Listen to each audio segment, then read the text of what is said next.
Welcome to the Battlefield Show. I am Scott Gibson, your Commander-in-Chief, guiding you through the battlefield of life. You know what you're here for, no more messing about. Stick the tape in, hit the track, onwards!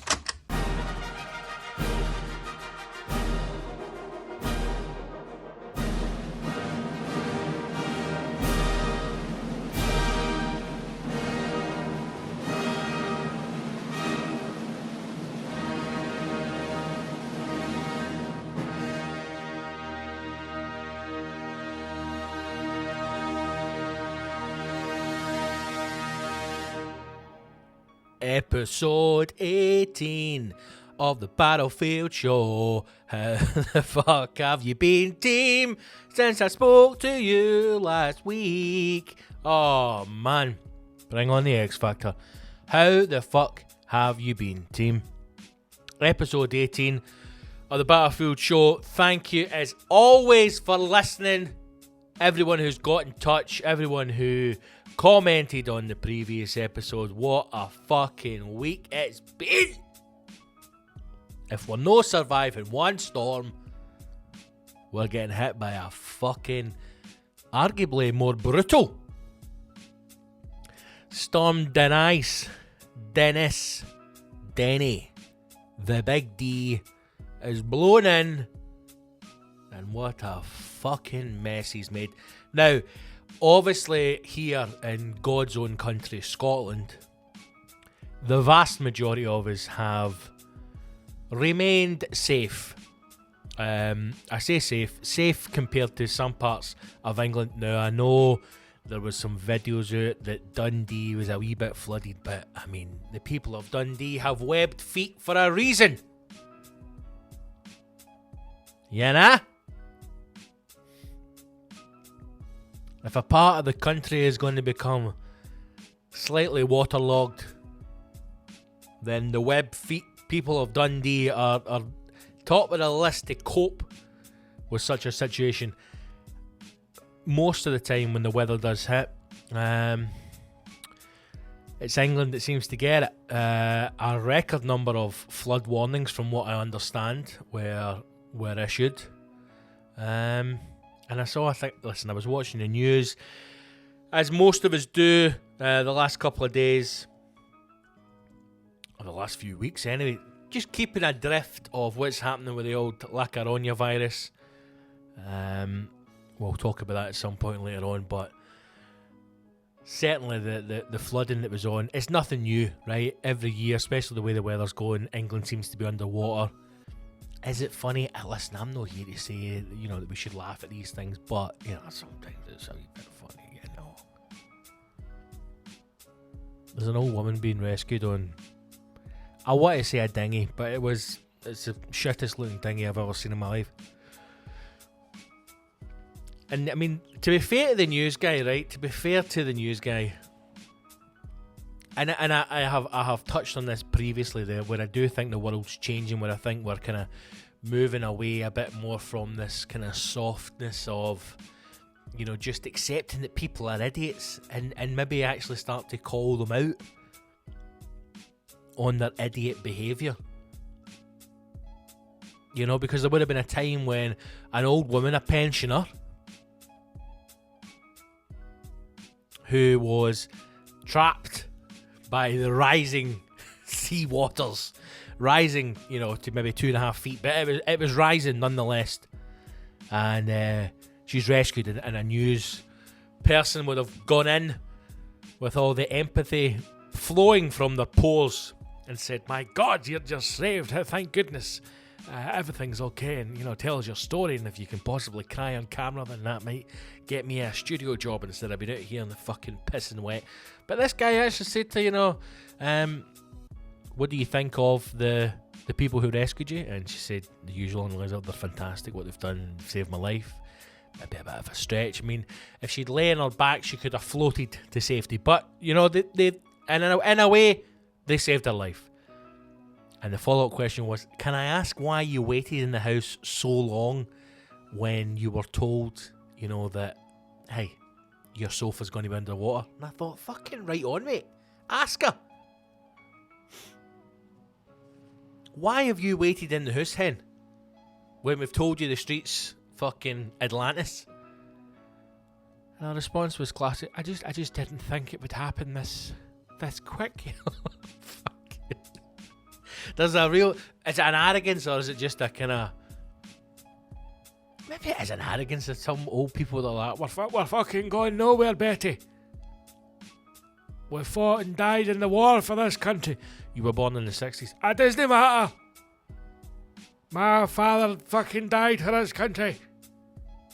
And I'll be damned if I'm leaving because there's fucking flood water. Fast forward 2 years. We've lost everything, Betty. See if you buy a house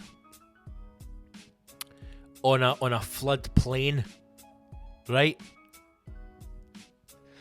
Are you even allowed to be shocked if it floods? I mean, I saw a thing on the news the other night talking about the weather, because people always get angry with the weather, right?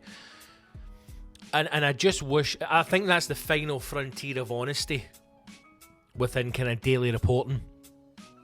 It's for when they go, and let's go to Carol with the news, and Carol's just standing there with a pint and a fag on the go going, I don't know. Look out the window.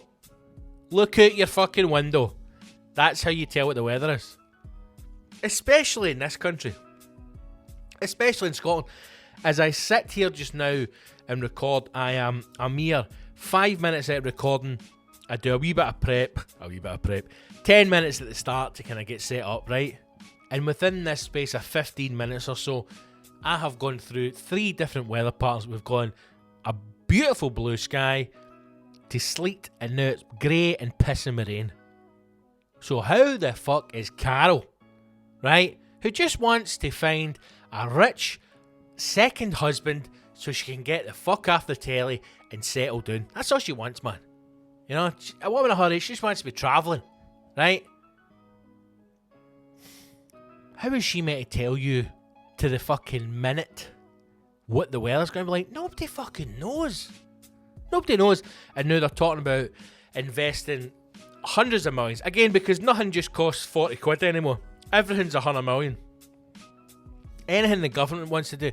See if you are any way, you know, a contractor or a business that perfect. I mean, surely you're just constantly chasing government contracts.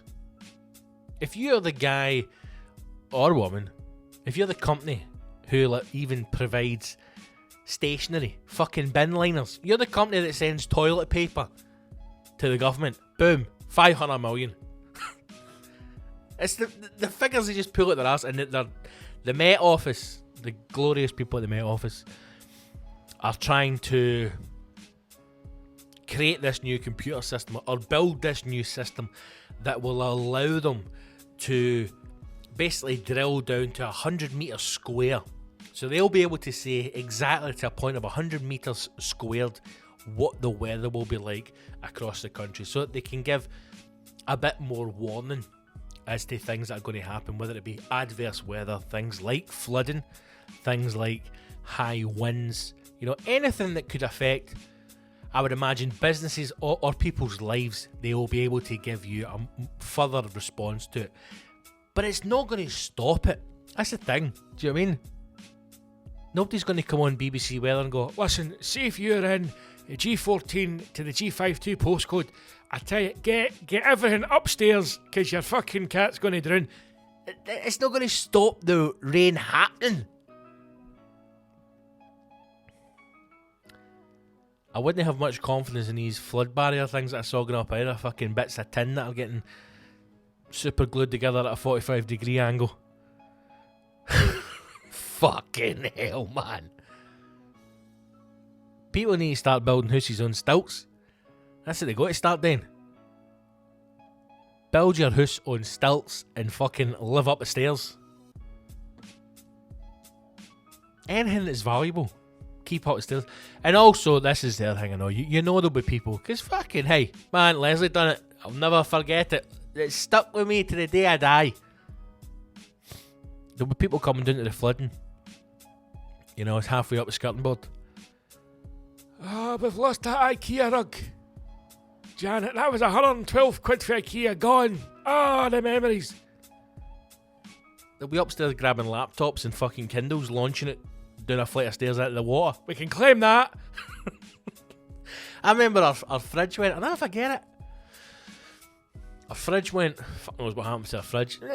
Nowadays, fridges don't necessarily go, you know. Fridges have become, certainly, I think, in my lifetime, arguably the safest household appliance. I can remember not long ago, you wouldn't dare go on holiday without turning your fridge off, you know? Or you might come back to the fucking gable end of your house missing. Fridges were a dangerous thing back in the day. You know? I don't know if they were working for the fucking Lara or something, but you wouldn't. Hey, you couldn't leave your fridge for 48 hours unattended. Without the risk of exploding. Nowadays, you'd fucking go, hey, I'm going away at the end of the month. We're going to Amsterdam for 5 days. Will I be turning my fridge off? Well, fuck. I'll know even. And here's how safe fridges are now, right? I can even leave stuff in my fridge unattended while I'm at the country. You know? I can say to the fridge, mate, we're away, we're going to the dam for 5 days. Big man, I've got it covered. I've got it covered. You leave the crispy tofu and the oat milk in here, I've got it covered. On a side note, sitting watching the football match last night, Manchester United-Chelsea. Wonderful win for Manchester United.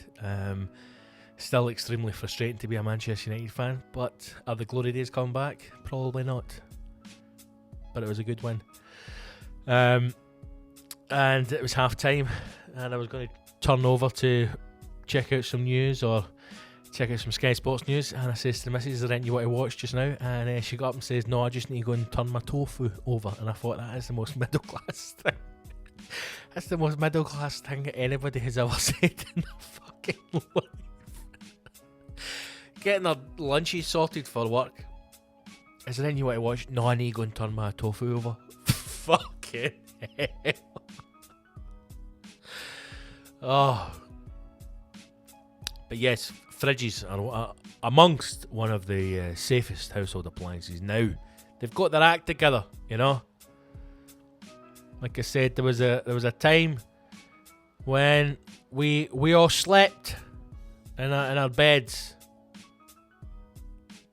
in the knowledge that there was a potential bomb feet away from us in our kitchen.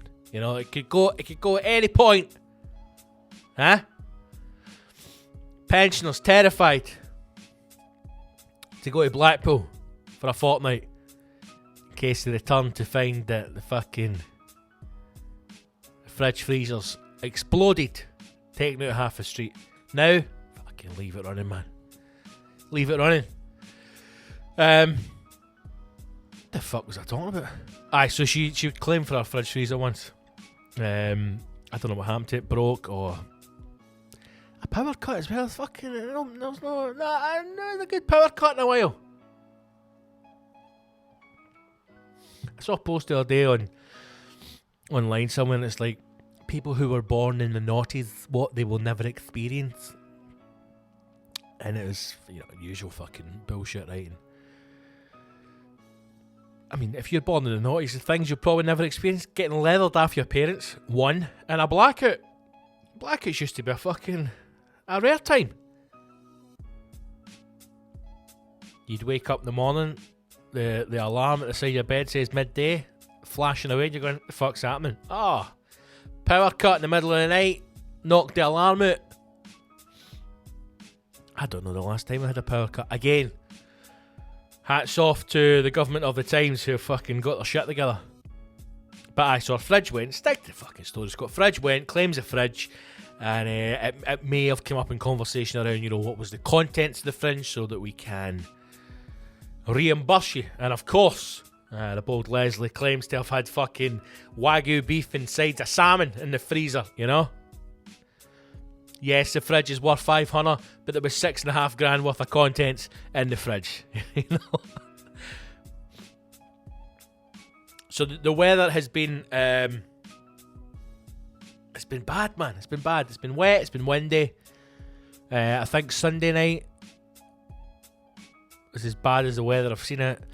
Taking the tour manager out for a walk, it was like, are you fucking kidding me? On it was a kite. The Doug was a kite. He was airborne. And he had his wee jacket on, right? Because it was pissing me rain. I don't want to get the rain wet, you know. And I don't know if it became too loose around his neck, but the wind got into his kind of wee gilly, his wee puffer jacket, and he was fucking inflated, man. The Doug was inflated walking down the street. He was not impressed. He was not impressed with the weather at all. But I suppose you just got to kind of batten down the hatches, don't you?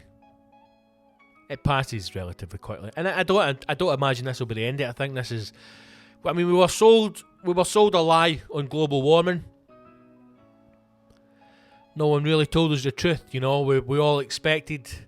I think when people were first really discussing global warming, I mean the ozone layer, that used to be a big thing. There was a hole in it. Is there still a hole? You know, you weren't meant to be using aerosol cans. Remember they days? Everybody's still spraying Lynx Africa. Let's a fucking secondary school dance. Who knows if there even is an ozone layer? I don't know. Unless people talk about these things in the news, I don't know anything about it. But we were sold a lie, man. We thought we were going to get summers in fucking January. You know?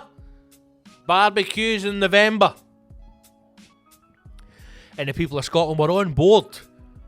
We were on board with it. I mean, we were on board with the idea of recycling, doing our bit for the environment, protecting the earth that we inhabit, but we were also on board for thousands of years of grey sky and rain. And hopefully maybe something would change and we'd start to get an actual bit of summer. But no, all that's happening is adverse weather. Snow, rain, high winds, constantly. So Storm Dennis has fucking done his bit, man. England's underwater. People have lost fence panels. But I hope you stayed safe out there. If you've been affected by Storm Dennis, then hey, I apologise. It's fuck all day with me.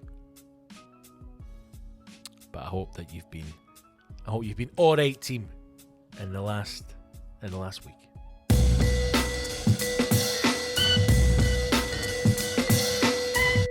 A lot's gone on, obviously, in the last week as well, and over the weekend.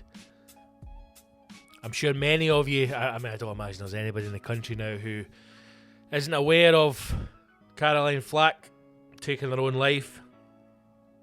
It's something that has... It's kind of... I don't know if it's affected me. It's certainly been in my mind since I heard the news, and it was shocking. It was shocking. Just the way in which, you know, different media outlets report it. Because I don't think it should be reported as her passing. Because the woman took her own life. You know, and I think that... I think the use of language is a very, very important subject just now, and something that we need to start looking closely at. How things are reported, the language in which we use to report these things. And I've thought about this a lot. I've thought about what I wanted to say on it, what I was going to say. And it's a difficult one because the thing that keeps ringing in my ears is some of the kind of, I suppose what would be regarded as traditional left news outlets reporting as her passing. And I think it's important to remember that she never died in the sense that, you know, she passed. The woman took her own life. She committed suicide. And it's important that is remembered. Not in the wrong way, but in the sense that a young woman, because she was 40, right? That's no age at all. A young woman who had a career ahead of her, an incredible career in media, was pushed to her limits and beyond by people in this country, by the media in this country, by the CPS, and she felt that she had no further option She had no further outlet. She couldn't continue to suffer the way she was. And she took her own life. And it's shocking. And it's shocking. And it's also shocking to see the vast, false outpouring of grief from a number of people involved in the media. A number of people who I have the misfortune of knowing personally. People who will post things to the fucking cancer that is social media because they want to be seen as being, you know, finger on the pulse with the in crowd. And I imagine at the same time berating agents because, hey, there's an opportunity here, you know? Get me on radio, get me on telly, I'll talk about mental health. Berating agents to send showreels off to possible employers because now there's a gap in the market. It's a disgusting time that we live in. The rise of social media, the fall and the failing of traditional journalism. I do a bit at the end of each episode where we look at news items. And I do so because, one, I find some of the news items quite funny, but two,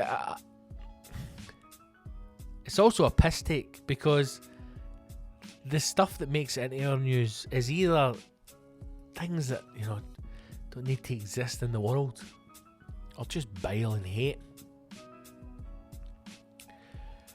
There is a kind of a buzz sentence just now that's going around where people will say, in a world where you can be anything, be kind. And kindness will only get you so far. Kindness is one of those things where it's shocking to me that we are in a time where we have to remind people to be kind. You should be kind. That shouldn't be something that has to be reminded of you or forced upon you. You should be kind to people. But sadly, that's not the case. That's not the case with the vast majority of people in this country, in the world, the vast majority of people who we know. It's not the case. There's a whole push just now for don't buy the tabloids, don't buy the Sun. That's not going to end. It's not going to stop. People will continue to buy these newspapers. People will continue to buy these gossip magazines. People will continue to click on these clickbait links that are abusing people, that are spreading lies, that are spreading hate, that are spreading hurt. People will continue to look at them, to spread them, to pass them on, to comment on them, to build on the lie, to snowball it. People will continue to do that because there are a lot of horrible people in the world. There are a lot of fucking cunts in this world. Each and every one of us will know them. Each and every one of us will know people who manipulate others, who hurt others, who abuse others. They do it for their own gain. Some of them even do it just for pleasure because they're just a nasty person. I cannot remember the guy's name, and I apologise, I should have had his name, but he was, I believe, Caroline Flack's dance coach when she was on Strictly. And he was on Sky News, and I happened to see the clip that had been replayed over, and I thought, for the first time, I have seen someone who has genuine anger for what's happened. And that is what you need. We need a mixture of empathy, and we need a mixture of anger, because that is what gets things done. And he said, talking about the comment of, when we live in a world where you can be anything, be kind. What he said was, I don't want you to be kind, I just want you to shut your mouth. And that's it. The majority of us are good people. The majority of us are nice people. You'd never go out your way to intentionally hurt someone. But we need to kind of take a step back on it and look at it in a bigger context, in the sense of, if we spread lies about people, if we spread gossip about people, it's hurtful. It's hurtful to them. It might not be a physical pain. It might not be anything that you're even aware of, but you will hurt people through your actions. If that is then blown up to the scale of mass media, and someone who is in the spotlight and who is hounded by the press to the extent that Caroline Flack was, it can drive people to suicide. And we just need to take responsibility for our actions. And it's easy for us to cop out of it and say, well, you know, it doesn't affect me, or I'm not directly involved in it. But we all are in some way. We all are.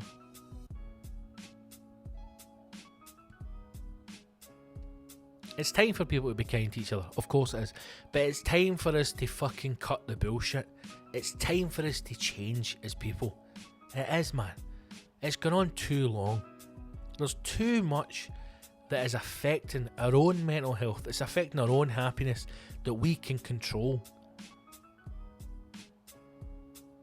The fact that most of us will have people on social media feeds who we dislike, who some of us may even have people who you're afraid of.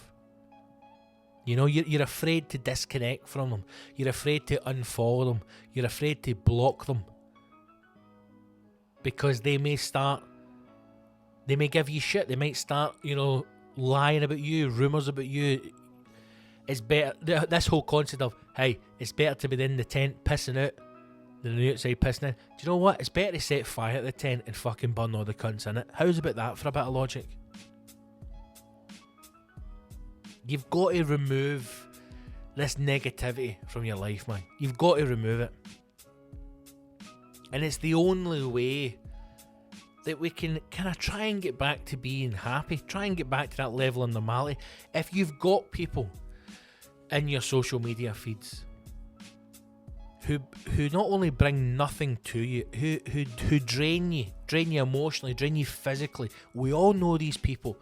Remove them, man. Get rid of them. And listen, I understand. I had two people who I can think of, comics. And I know for a fact that if I unfollow them, not only would the shit hit the fan, but I would get fucking screeds and screeds of private messages from them. As if, have I done something wrong? Why have you unfollowed me? Is everything okay? And you're like, just fuck off, man. That in itself is a form of abuse.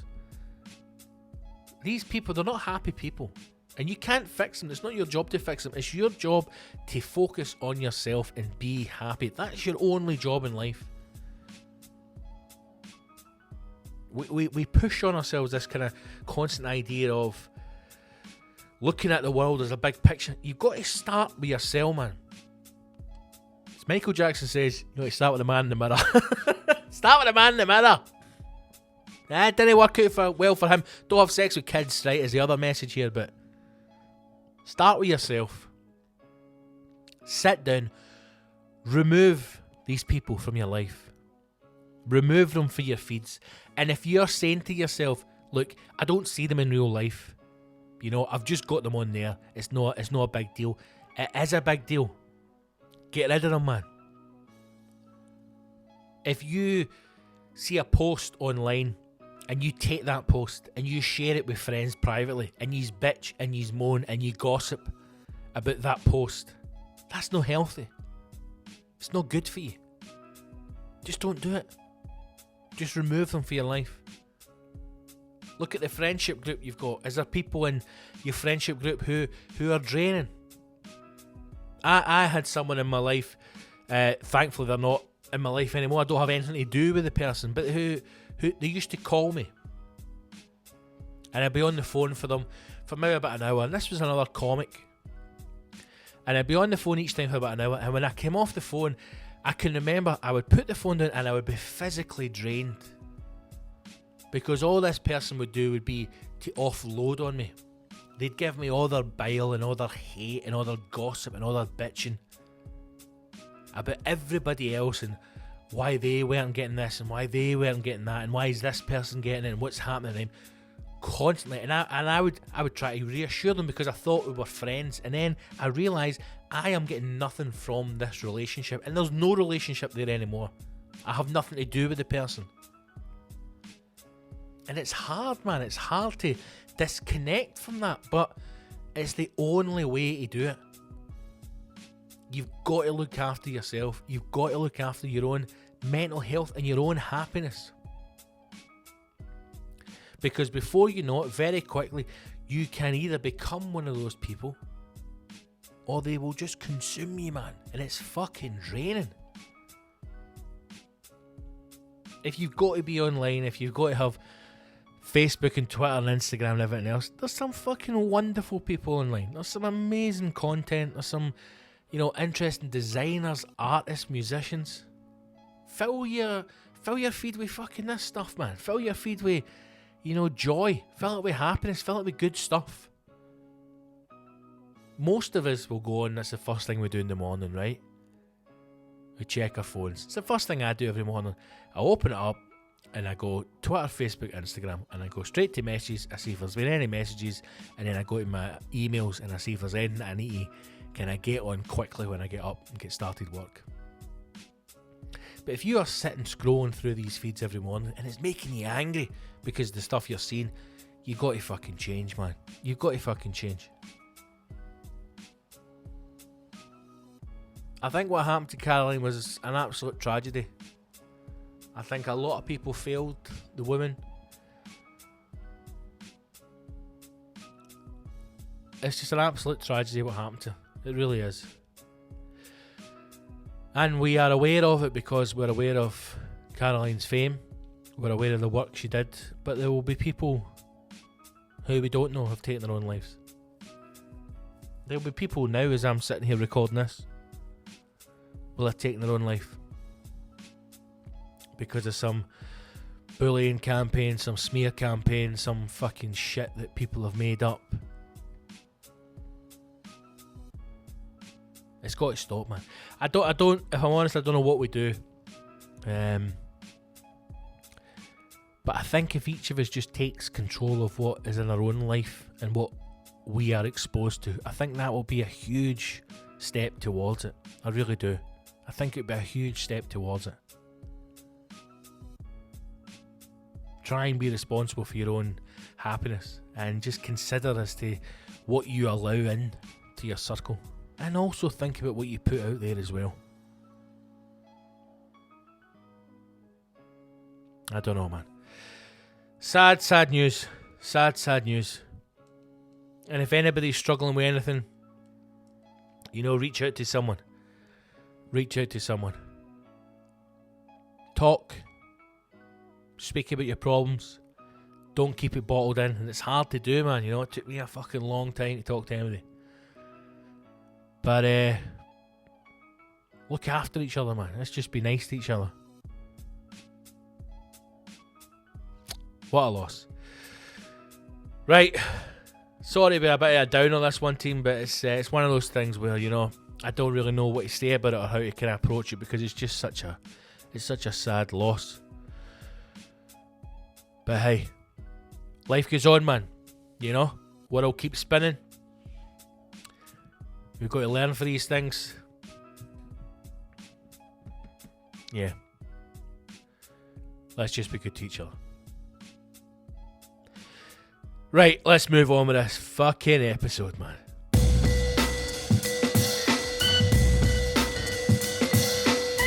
Let's do some listeners' questions that we failed to have on the last episode. And there's some fucking belters this time. Good questions, man. You are getting good at questions. We're still getting the odd one or two. What one of the fucking Golden Girls would you shag? We're still getting those questions coming in, right? And I understand that. I understand that my comedy net is vast. Okay? I understand that not only am I getting a few Guardian readers in there, hey, I'm scooping up a couple of Daily Sport readers as well. All are welcome at the Church of Gibson. All are welcome. I will treat you no different, my brethren. But all I'm saying is If you're going to ask questions like, what one of the Golden Girls would you shag? I'm not going to answer that question, right? It's Blanche. We all know it's Blanche, but I'm not going to go there in depth. But hey, all are welcome in the Church of Gibble. Instagram, Twitter and Facebook, people have got in touch across the fucking board. ScottGibsonComedy.co.uk. You know the fucking website by now. All the links are there. Facebook, Scott Gibson Comedy. Twitter and Instagram at Big Scott Gibson. Now, someone who got in touch on Instagram, Jude Smith. Jude, what a question, mate. It's kicked off recently in the news. Jude has asked, reclining in aeroplane seats, okay or not? Now, I imagine every single one of you has been on a plane. And some of us may even have been lucky enough to not have to sit in the fucking shit economy seats in our life. But the majority of the travel we do will be in those fucking battery hen chairs.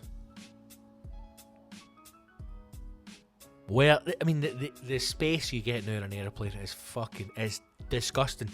It's disgusting. And I think that we can all agree as a collective that it is wholeheartedly unacceptable to not only recline your seat on an airplane, but to move that fucking bastard 1 millimetre past the upright position. And I'll tell you this right now, for a fact, if you are sitting in front of me in a plane, you can try and recline that seat all you want, that fucker will not move an inch. I've had it twice that I can remember, in fact 3 times, I'm lying, on a flight where someone in front of me has tried to recline the chair, and I have simply put my hand on the headrest, pushed the chair back up, and said loudly enough that they will hear. Not loud enough to cause a scene, because we don't need to cause a scene. But I've said, not today, mate! And that gets the question over. You know, that's them. That's them. Oh, hey, I've been cocky enough to try it. They've called my bluff. It's no happening. Now, if you get a fucking cunt, right? Let's just call them what they are. If you're on a plane and you recline your seat, you're a fucking piece of shit cunt, right? You are a bag of human waste. That's what you are. You are saying to everybody else on that plane, I am a bag of human waste, right? So, if you encounter one of these cunts, and they put your seat back, they recline their seat, so you now effectively are sitting in almost a fucking hairdresser's position, like you're washing their hair at a sink, right?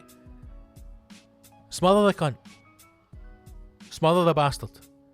Get him in a fucking headlock, put him to sleep, and then put his chair back up. That's what you do. Or just eat your dinner off his head.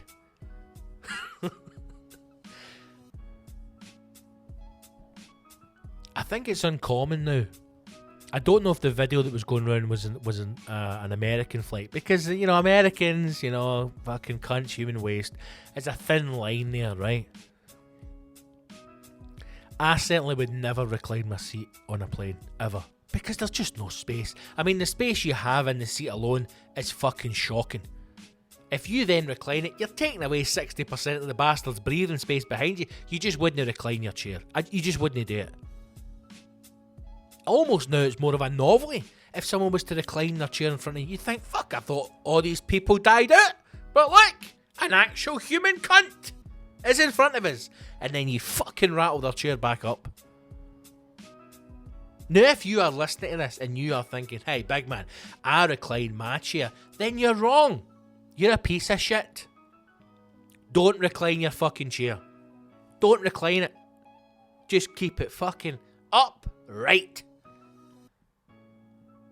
And pray that you get a bit of tailwind and you get home quicker. Fucking reclining your chair, man. It's amazing to think these people still exist. Air travel is one of those things where since it has been created, it's gone backwards almost. You know, I can remember once flying we were going to America and we flew with Air Canada and we went via Toronto, right? And when we got on it, I can remember jokingly saying, this looks like something out of Airplane, right? The film. Like it was an old, like tin looking fucking American plane, right? Like a really old plane. And we were laughing going, fuck me, we're flying in a relic here. See when we got on that thing, it was like a fucking palace. The space on this fucking plane was unreal. The seats, and this was economy. This isn't anything. No, this isn't turning left fucking through a velvet curtain, right? You're getting a fucking blowjob and a packet of nuts. This isn't first class. This is economy. But they just had so much space between the seats. The seat was big. You know, I fitted in the seat. Not a problem. Space. There was even space in front of you. I remember being able to, because normally I sit window, right? Because I can put my leg kind of up the curvature of the plane. Because you need to spread your legs, right? If you're a big guy, you can't even fucking sit with your legs together in front of you. Because there's so little space. And on this plane, sitting very comfortably, space to manoeuvre, you could even pivot. You could pivot like a fucking god. Talk to the person next to you. There was space in the aisles. And I remember thinking, this is what travel used to be like. Comfortable. You know? And then fucking Stelios and the bastard Ryanair came along and went, listen, we could get an extra fucking 600 seats jammed into this bastard, charge them £5, make it up in the overheads. If you want to sneeze or fart in the plane, that's 50 pence, and we'll fucking make a killing. And now everybody's jammed in like a fucking battery hen. You're flying 4 hours to a shithole in Spain for some fucking holiday that you actually can't afford. I don't even want to be on. And now you've got a prick in front of you reclining a chair. I don't think so! Not on. Jude Smith, thanks for the question, big man. But I think I cleared that up. Absolutely no fucking way she's a recliner chair. Glenn Cunningham, another Instagram legend. Glenn, thanks for getting in touch, my man. Pancake Day is coming up, as Glenn has made me aware of. When's Pancake Day this year? Tuesday, Shrove Tuesday. Is that a thing? Or am I just making that up? Shrove Tuesday. Pancake Day 2020. Boom. When is it? Tuesday, 25th of February. I'll be in the new gaff by then. Oh, I can't wait to fucking get in this new house. Cannot wait. Bit of space, man. The bastards, it's just getting all there. Do you mean start to pack stuff up so there's fucking crates in the house you can't move? You're wearing the same pair of knickers for fucking 2 weeks because you don't want to do a washing. It's just that difficult time. Tuesday 25th. Shrove Tuesday. Pancake Day. And Glenn has asked ultimate topping for your pancake. Glenn, first of all, mate, you know I love a food question. You know I fucking love a food question, Glenn. Pancake, I mean, the classic, you know, is obviously sugar and lemon. It's the classic, right? You may say a crepe Suzette, but on pancake form, some people need to know the difference between a pancake and a fucking crepe, alright? Some people need to know. I think if you're making it at home and you go for a wee skinny pancake that's kind of bordering into the fucking crepe situation, I'm no minding, right? But I think people need to understand what a pancake is and what a crepe is, because a lot of people are serving up crepes claiming to be pancakes, and then, you know, I mean, hey, if we're going to start to get a bit tighter on language and how we address things, I think we need to say, listen, fucking Margaret, that's a crepe, hen. Right? That's a crepe. Well, I'll let it slide. Toppings for me, I think when you're making them at home, if they're fresh and they're hot, you might just go, listen, a wee basic bit of butter, you know? I don't think you can go wrong with the classics for the first couple. lemon and sugar is always a favourite. But I think if you're gonna make the pancakes, right, I think you want to go. No, you go jam, right? You can't go wrong with jam. A bit of raspberry jam on there, mate. Oh god, now you're talking. But we have been to a place called Scran in Glasgow. I went on the weekend. We drove all the way through from Edinburgh to go to Scran for some brunch because recently voted the best cafe in Glasgow, which it is, without a doubt. I would probably even go as far to say that it's the best in Scotland, if not the UK. And even though it has its negatives, and the only thing that's negative about it is the size, it's tiny, right? I wish to God they would have a fucking bigger space, but that's the way it is. So even the fact that you need to queue up to get a table because it's so fucking busy, the food that they do is, I mean, phenomenal doesn't even begin to cover it. It is sensational food. Now it's brunch, right? It's variations of eggs Benedict, a couple of specials in there, pancakes, French toast, that kind of thing. Stuff that if you know how to cook is easy to do, but so many places fuck it up because one, they don't care. They want your money, they want you in, they want your money, they want you out. The food in Scran is fucking sensational, and it's the consistency. Every single time you go, the food is amazing. Every single time. There's never been a time when I've gone when it's been shit. And that's the problem I'm finding just now in Edinburgh. I'm struggling to find a place to go for brunch or go for a decent breakfast, because every time I find someone I think, aye, this is okay, I go back and it's shit the second or third time round. The consistency isn't there, or the staff are fucking arseholes. I found a place in Stockbridge that was nice. It was alright. It was expensive. It was far too expensive for what it was, but I thought, fuck it, do you know what, I'm going to have to pay a bit more. One, because it's Edinburgh. Two, because it's Stockbridge, and it's the only place I can find that's decent. Went back a second time, wasn't as good. Went back a third time. Not only was it shit the third time, the fucking attitude of the staff is awful. But Scran is sensational. If you're in or near Glasgow, get to it, man. Get to it. It's in Denniston, right? But one of the things that they had in there once that I tried was a variation of French toast that I've also had in pancakes.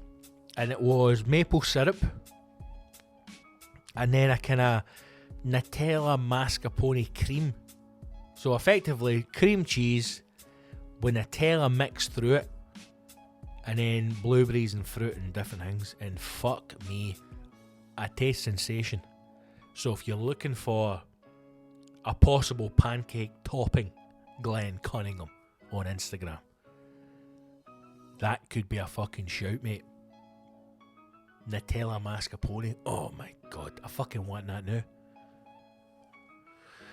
Looking at BBC Good Food website for some potential topping ideas. Another thing is, if I'm doing pancakes, right, I'm sticking strictly to the sweet. Okay, I'm not one of these people that goes, I'll have pancakes and I'll have bacon and sausage on pancakes. That's not my thing, right? I'm sticking sweet. Possible options here, mate. Chocolate, peanut butter and banana. Oh yes! The classic crêpe Suzette, can't go wrong with that. Blueberries, basic but it's good, you know? Basic but good. Somebody's put in here rhubarb compote and vanilla creme fraiche. I mean, that's getting a bit wanky. But I don't think you can go wrong with the classic crêpe Suzette, mate.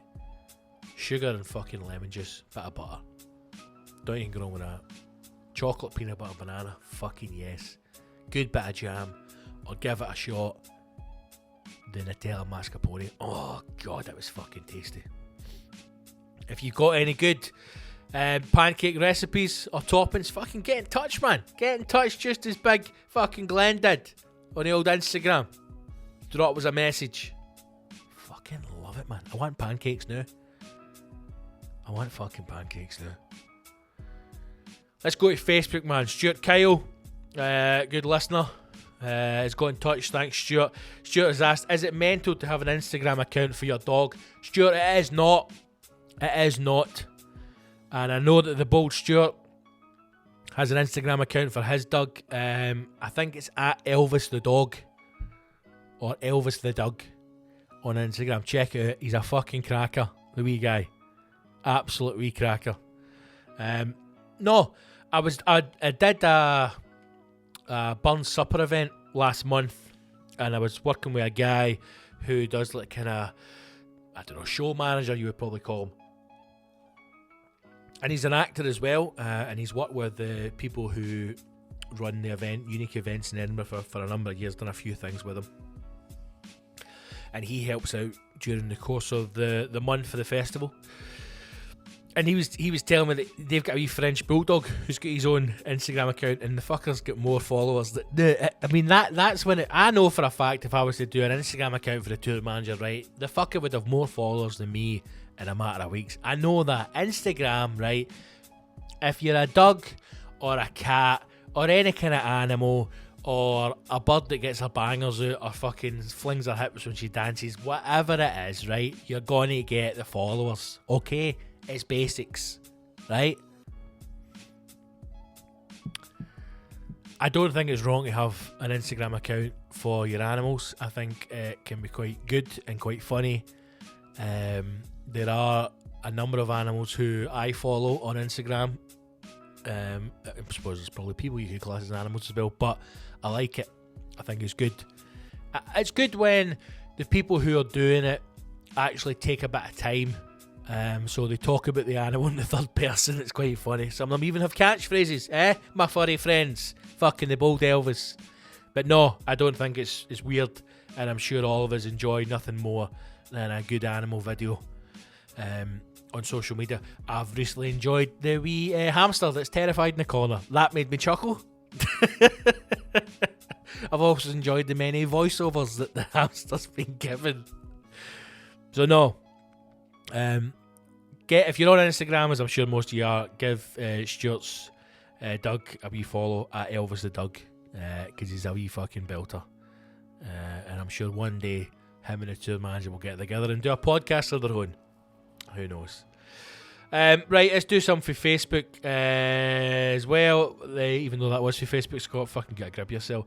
What have we got here? Another foodie, man. Yes, Stephen Barton. Thanks for getting in touch, big boy. Stephen has asked, is getting a burger when out for dinner a waste of a meal? Whoa.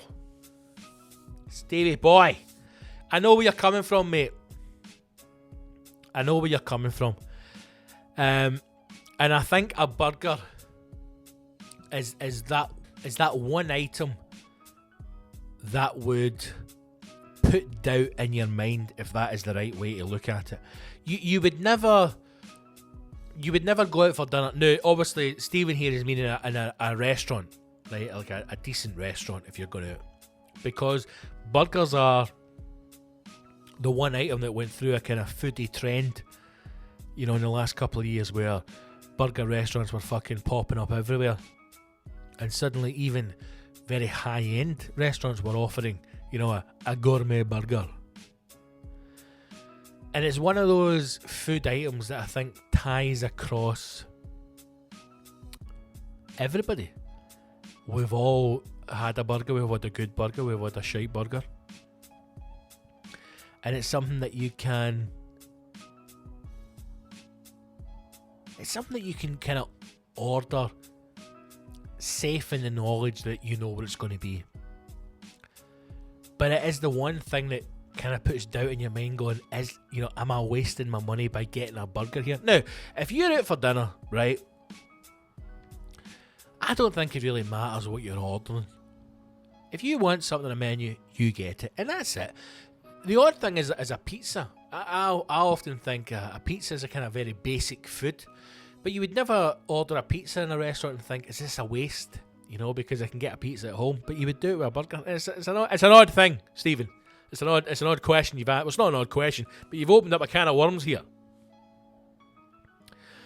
But what I would say is, mate, no, I don't think it's a waste. I think if you want it, you get it. And if you're in a nice restaurant, then you could have one of the finest burgers that you've ever had, you know?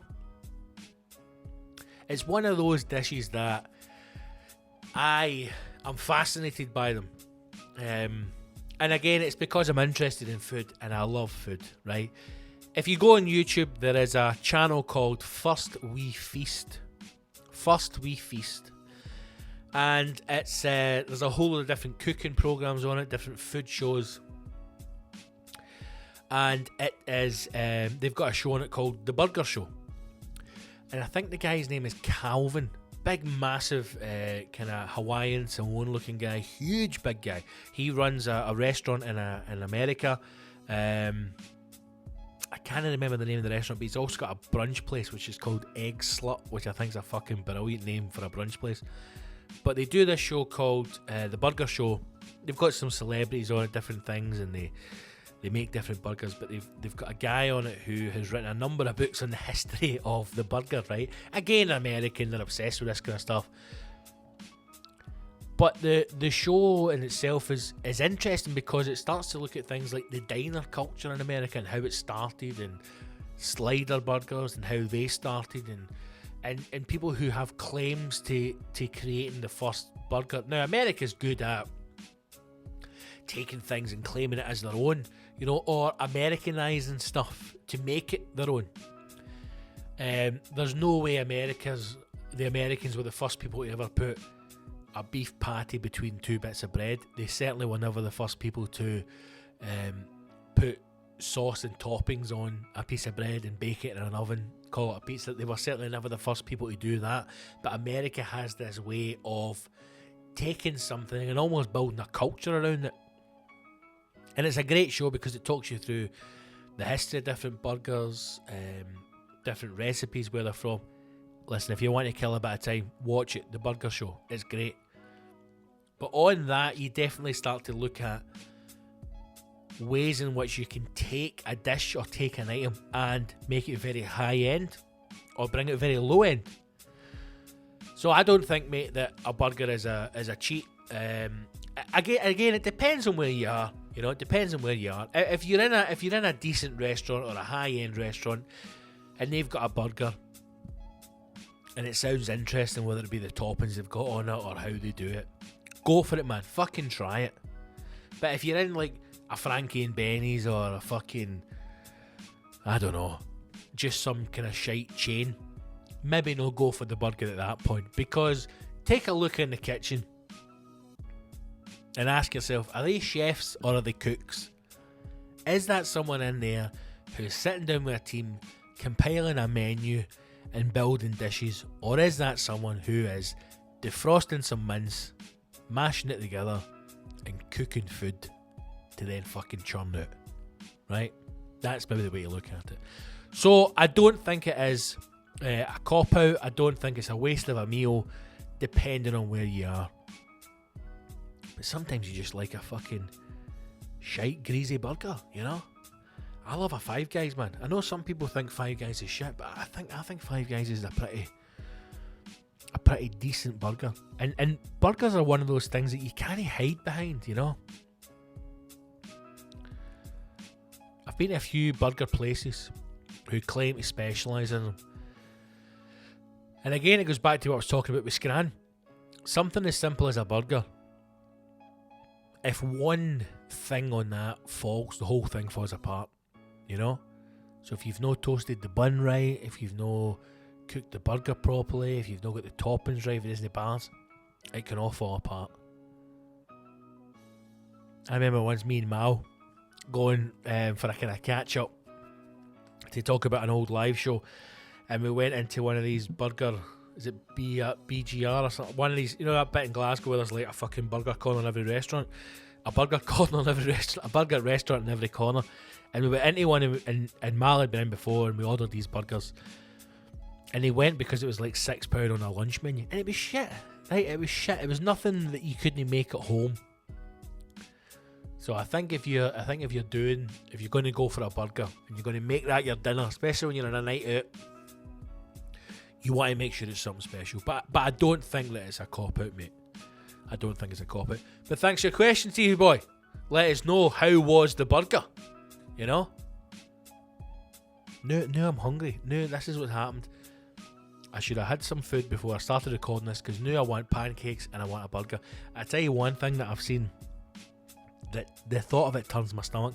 I see people who take a donut, a Krispy Kreme donut, and they use that as a burger bun. Get out of town. That's a hard no for me.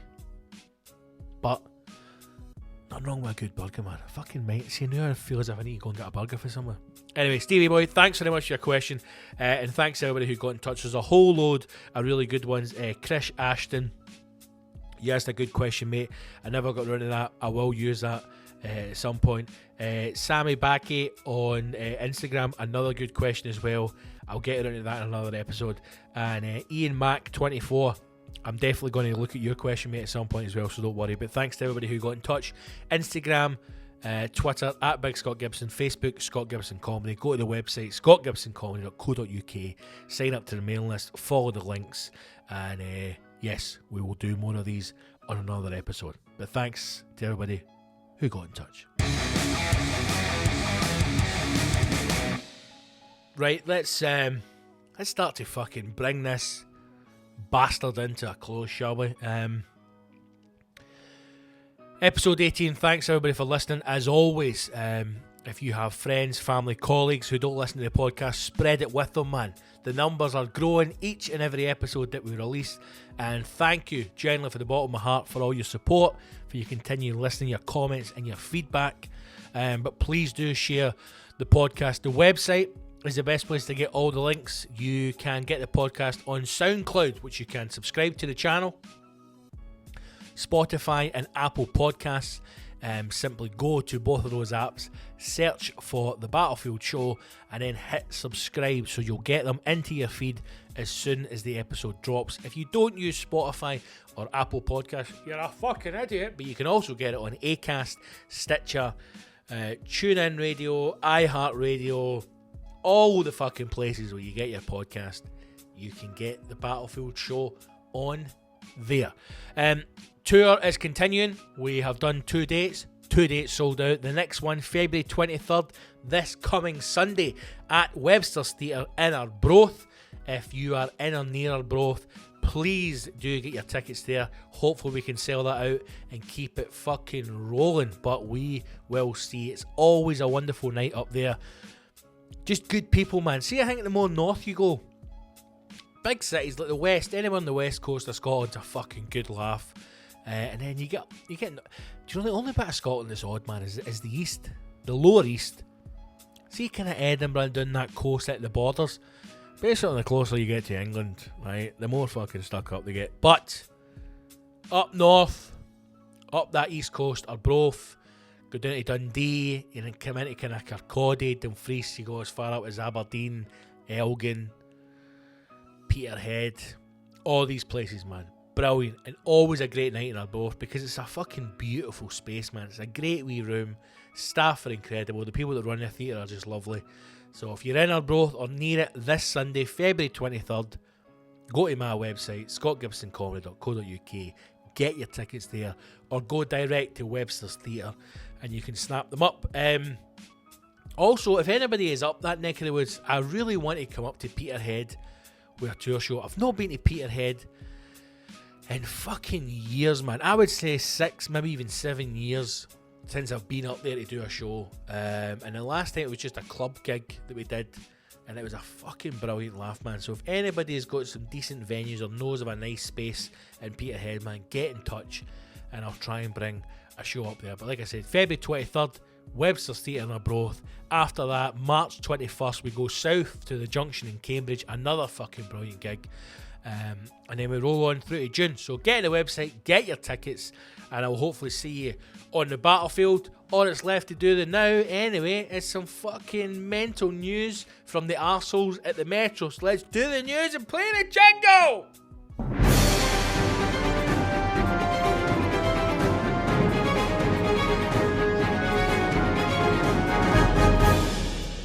Today's headlines. Mum regrets fake tan. Woman finds mixtape. And two asses go for a walk.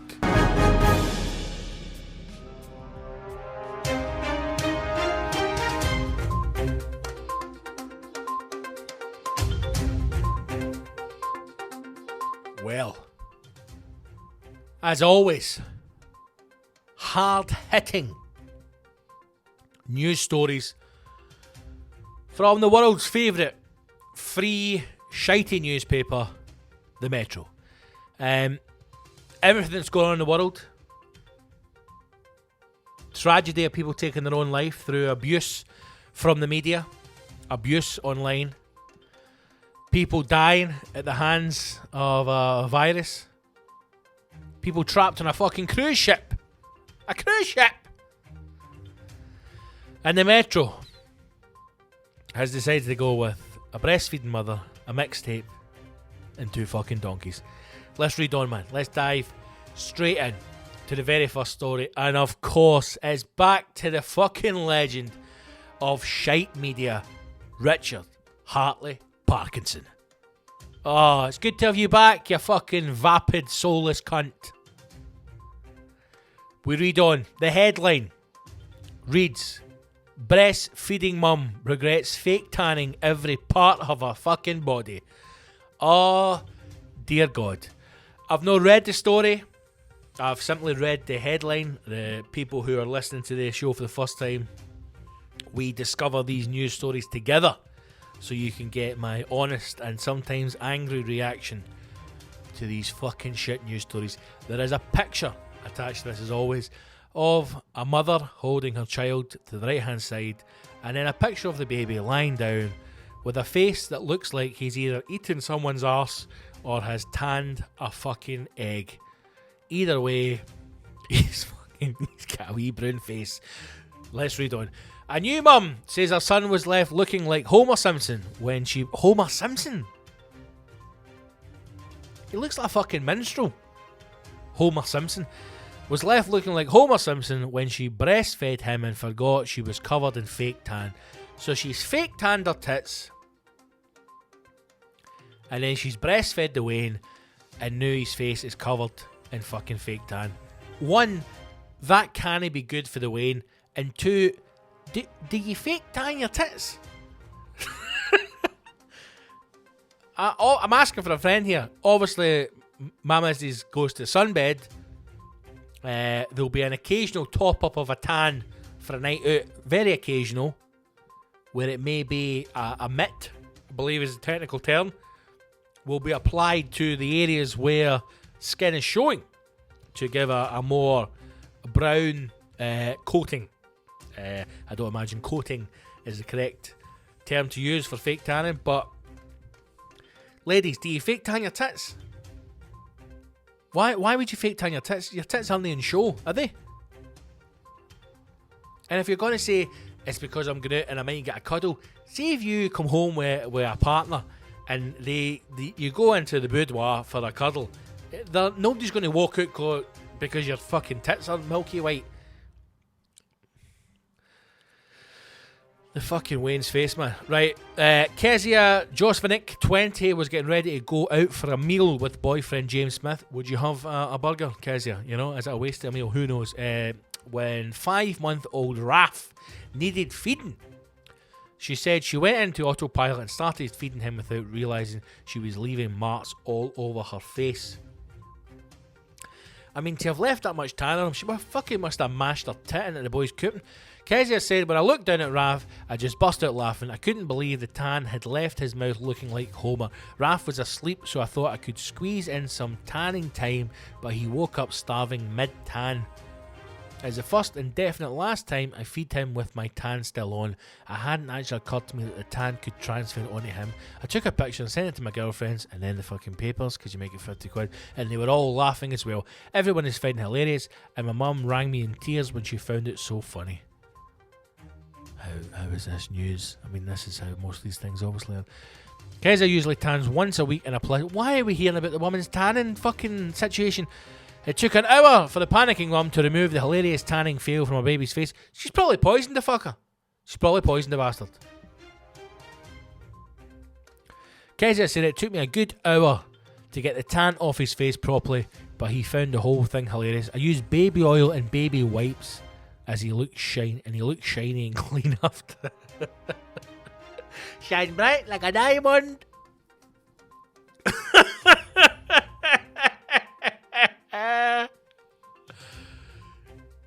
The mother goes on to say, fortunately, Bondi Sands tan is really good for your skin. No, a fucking baby skin hen! I've never seen a Bondi Sands tan advert on the television, but I don't imagine there's fucking Waynes kicking about with a beautiful Bondi tan. God, hey, it's good for your skin. I use baby oil and baby wipes, and they look shiny and clean after. Fuck me. Oh. Just remember all the heartache and pain that's going on in the world. And we're looking at news stories of a breastfeeding mother who covered her Wayne in fake tan. Fucking hell.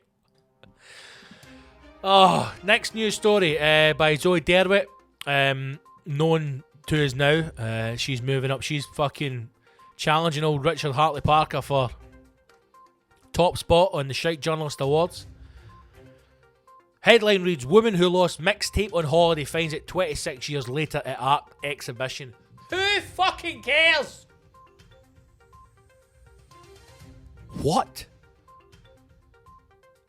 A woman who lost a mixtape she had made on a family holiday in Spain in the early 90s randomly found it while visiting an art exhibition in Sweden more than 2 decades later.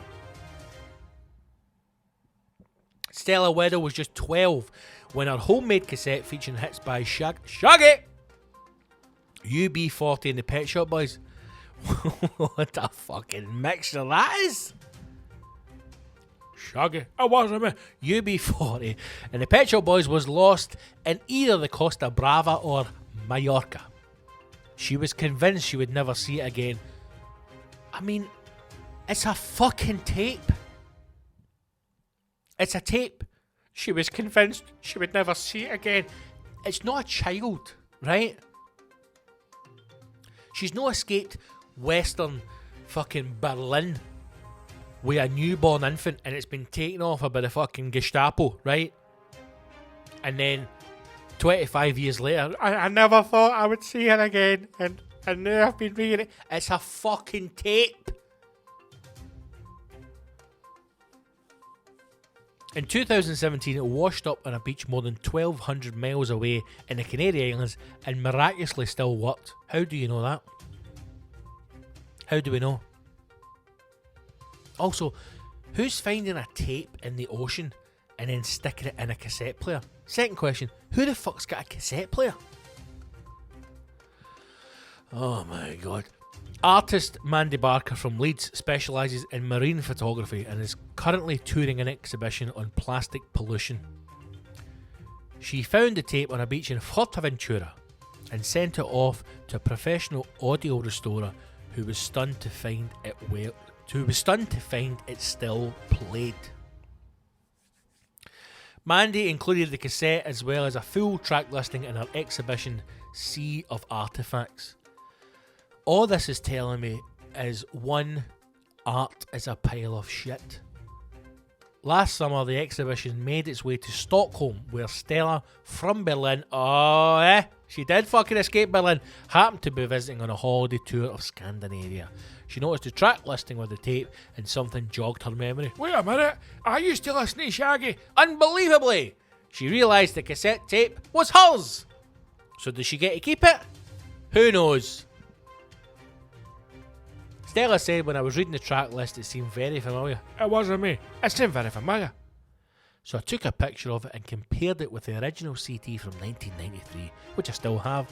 So she's got the fucking CD, which she wanted a bit of tape for. This woman's an arsehole. And it was exactly the same track list, but starting with track 3. I remember that I didn't like the first 2 songs. I remember that. I fucking hated them. I always made tapes for my CDs so I could listen to them on my Walkman. Stella emailed Mandy and said, listen, you thieving cunt, that's my fucking tape. She emailed the artist and said it was an astounding chance for Stella to walk into my exhibition and recognise her tape. Who fucking cares? But what they have done is they've given us a full track listing from that 1993 CD, and let's look at the first 2 tracks that she did not like. Track 1, Somebody Dance With Me, DJ Bobo. Who? Track 2, Would I Lie To You, Charles and Eddie. Fucking good tune. When I lie to you, babe, when I lie to you. Now she says she starts at track 3 because that was her favourite. And track 3 is the Jungle Book Groove by the Disney Cast. Have a fucking word with yourself. Rock With You, Inner Circle, Do You See the Light Snap, One Love, Dr. Alban, More and More, Captain Hollywood Project, Oh Carolina, my love, jumping back, oh Carolina, oh my love. Shaggy, track 8, what a fucking tune. The Key, The Secret, Urban Cookie Collective. It Keeps Raining, Bitty McLean, Summer Loft, Never Let Her Slip Away, Undercover, Power of American Natives, Dance to Trance, Iron, Zion, Lion, Bob Marley and the Wailers, Sweet Harmony, The Beloved, Give It Up, Cut and Move, Go West by the Pet Shop Boys, Runaway Train, Soul Asylum, Falling in Love With You, UB40, and Mr. Vane by Culture Beat. What a fucking 20-track CD that is! There you go. A mixtape, Lost at Sea, Washes Up on the Beach, Restored, a track list printed, stuck on a wall, and somehow that's art. That's more of a story than a fucking cassette tape being washed up on a beach. Is how the fuck does that class as art? I do not know. And I don't think I'll ever need to know, because I'm never going to have enough money to accept that that's art. You know? These are just for fucking middle class twats. Right, final story. We're back to the legend, RHP, Richard Hartley Parkinson. Headline reads, pair of romantic donkeys escape for secret Valentine's Day walk. Well, here we go. 2 donkeys out for a romantic stroll on Valentine's Day were rescued by police after they strayed onto a country road. A passing motorist called officers after spotting the animals wandering side by side in the darkness on the B9024 Good Road near Turriff, I know it well, Aberdeenshire, at around 2 a.m. on February the 14th. Police intervened, thank God, police. And the donkeys, which were wearing rugs to keep them warm, were taken back to the safety of a field.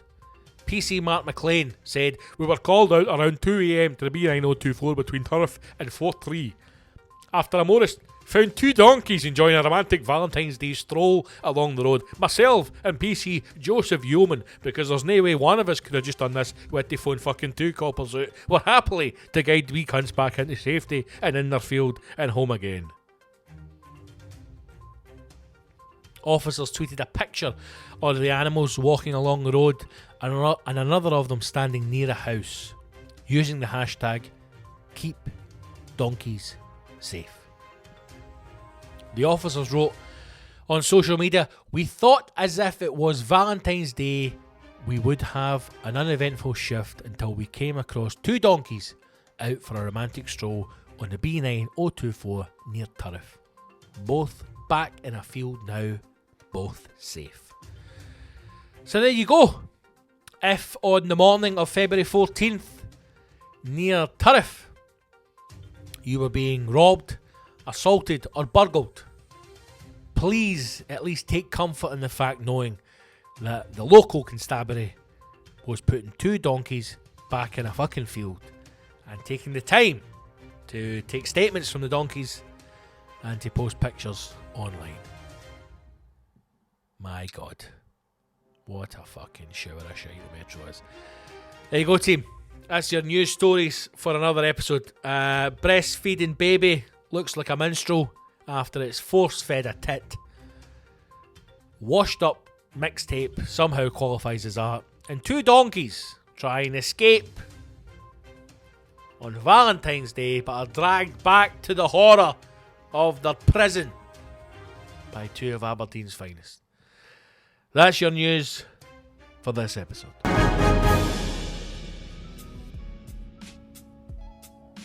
Episode 18 in the bag, team. As always, thank you for listening. Thank you to everybody who got in touch for your questions. Thanks to those who got in touch who I wasn't able to read them out, but I will get them on another episode. You can be assured. If there's anything you'd like to ask, questions or topics to discuss, get in touch. Website is scottgibsoncomedy.co.uk. All the links to social medias are there. Instagram and Twitter at Big Scott Gibson, Facebook at Scott Gibson Comedy. Drop us a wee line and I'll get it on one of the other episodes. As always, help grow it, man. If you've got any friends, family, colleagues who don't listen to the show, give them a wee nudge, get them to listen and subscribe. SoundCloud, Apple Podcasts, Spotify. It's the easiest way to get new episodes into your fucking feed. That's it. Tour dates coming up this Sunday, February 23rd, Webster Theatre Arbroath, then March 21st, Junction in Cambridge. If you're in or near either of those two venues, come along. It's going to be fucking great. Look after each other. Be kind. If you find any cunts, call them out. Remove all fucking hate from your life. And let's start to try and have a bit of happiness. Thanks to everyone again who listened, who got in touch. I appreciate everything you do, team.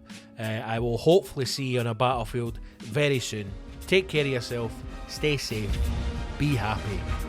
Onwards.